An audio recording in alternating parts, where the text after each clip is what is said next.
नर्मदा नदी कात में कंचनवटी नामक एकटा नगर छल, जकर राजा मलयकेतु छलाह। नगरक सीमान मने नदीक पेटी में एकटा विशाल पाकड़क गाछ छलैक, जाहि पर एकटा चिल्होरि आ नीचा गाछक खोधरि में एकटा सियारनि वास करैत छल। एक बेर ई दुनू मिल जितिया उपास करबाक संकल्प लेलक।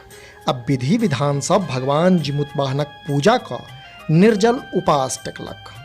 ओहि दिन कंचनवटी नगर में एक गोटेक मृत्यु भऽ गेलैक, जकर दाह संस्कार वएह नदीक कात पाकड़क गाछ तर कयल गेलैक। भयान राति में मेघ झमक कऽ बरसि रहल छल से चिल्होरि अपन खोता में जल्दिए सुति गेल। मुदा एम्हर सियारनि के भूख लागि गेल छलैक। मुर्दाक गन्ध ओकर नेत डोला देलकै। ओ निशाभाग राति में चुप्पे जाकऽ मुर्दा के स्वादि लेलक, जाहि कारणे सियारनक उपास टूटि गेलैक। मुदा ओतै चिल्होरि निर्जल रहि उपास केलक आ अगिला दिन भोर में नियम आ निष्ठाक संग पारण कऽ व्रत संपन्न केलक। अगिला जन्म में दुनू भास्कर नामक एकटा ब्राह्मणक घर बेटी बनि जन्म लेलक। चिल्होरि जेठ बहिन शीलावती भेल तऽ ओतहि सियारनि छोट बहिन कर्पूरावती छल। आगू चलि शीलावतीक बियाह एकटा साधारण ब्राह्मणक घर में भेल तो ओतहि छोट बहिन कर्पूरावतीक बियाह राजा मलयकेतु सँ भेल।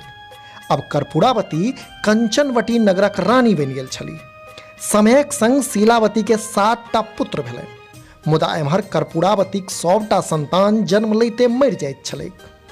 पैघ भेला पर शीलावतीक पुत्र सब मलयकेतुक दरबार में काज करऽ लागल।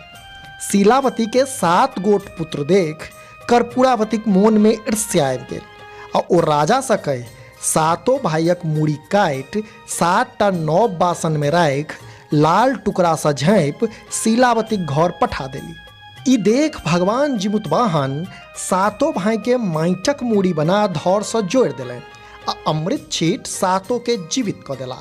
7 भाई उठि कऽ घर दिस विदा भेला। एम्हर रानी द्वारा बासन में झाँपि कऽ पठाओल गेल सब मूड़ी फल बनि गेल छल। जिमुतवाहन भगवानक चमत्कार सँ अनभिज्ञ कर्पूरावती जखन शीलावतीक हाल बुझबाक लेल ओकर घर पहुँचली तऽ हुनक 7 बेटा के जीवित देख अचरज में पड़ि गेली, बेहोश भऽ गेली आ जखन होश में अयली तऽ अपन सबटा किरदानी बहिन शीलावती के सुना माफी मांगऽ लगली। ता धरि शीलावती के पूर्व जन्मक सबटा बात मोन पड़ि गेल छल आ ओ बुझि गेली जे ई सबटा जिमुतवाहन भगवानक चमत्कार छी।